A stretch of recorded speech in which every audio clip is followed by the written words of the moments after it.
Every year on July 14th, Mad Pride Day is celebrated around the world.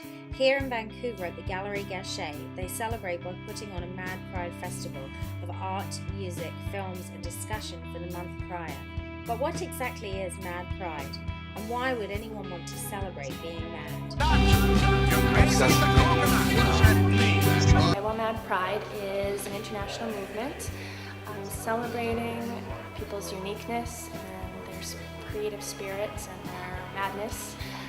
Began in the 70s with a group of mental patients in London, England. The group got inspired by gay pride and decided, to take their own pride and their own pride in their madness and their uniqueness and their feelings and their life experiences.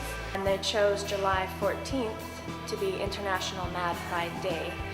And they chose that day because it's sort of an international day of uprising because it celebrates the anniversary of the storming of the Bastille in Paris. By madness, we mean the full spectrum of human feeling and being, as opposed to the sort of pathologized boxes that current kind of Western medical model health tends to slot us into when we're feeling things that don't fit into them.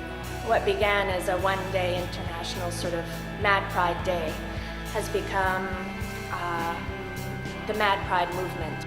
Our own exhibition is called One Flew West, Old Landmarks, New Topographies. The subject of Riverview is embedded in a larger kind of consideration of sense of place and belonging, geographies of health, where do you feel well, where do you feel ill, what does the interior of your mind look like. The stories that people submitted with the pieces talk about how they used art in times of crisis, feeling.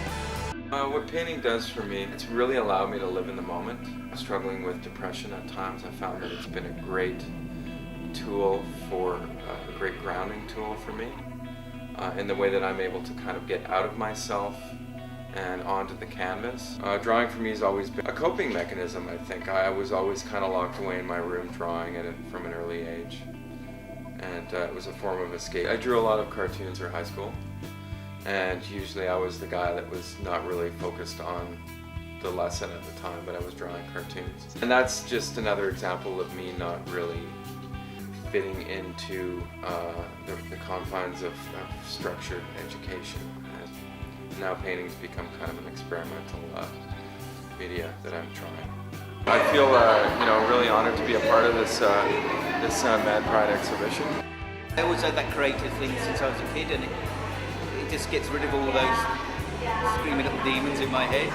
Put them on paper. So I was going through a dark area when I did these paintings. I'm very familiar with what I was painting, obviously. I mean, the subject matter is close to my upbringing and what I did down here.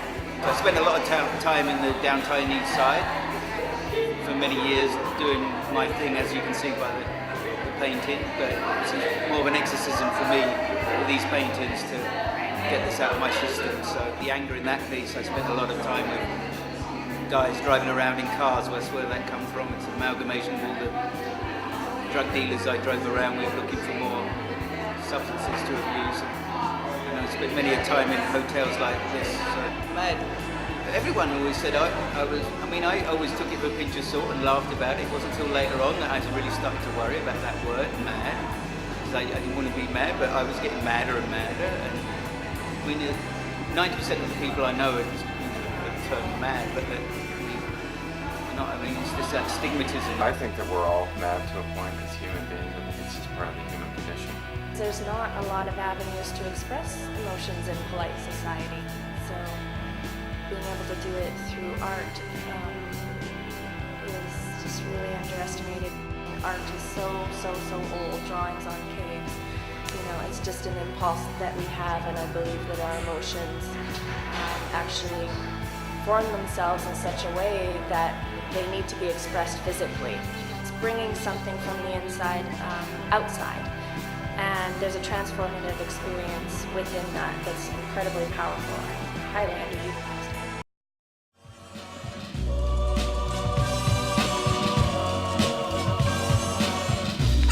That voice boy needs therapy. Psychosomatic. That boy needs therapy. You're psychosomatic. That boy needs therapy. Lie down on the couch. What does that mean? You're a nut. You're crazy.